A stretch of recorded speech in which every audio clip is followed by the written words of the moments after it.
Puhas ilu.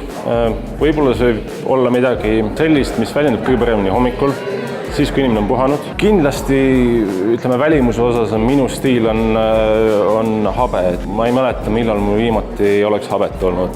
Mis puudutab, ütleme, riietumisstiili, siis võib-olla lihtsalt lihtne T-särk, lihtsad riided.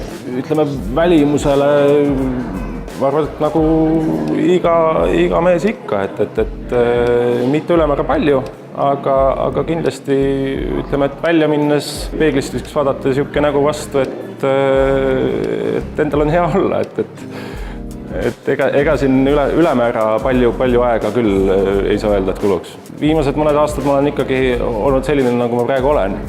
Aga eks ikka on juhtunud seda, et ma olen eksperimenteerinud. On mul olnud ka küll õlgadeni juuksed, olen olnud ka täiesti kiila peaga, et loomulikult on aja jooksul saadud igasugu põnevaid asju proovida.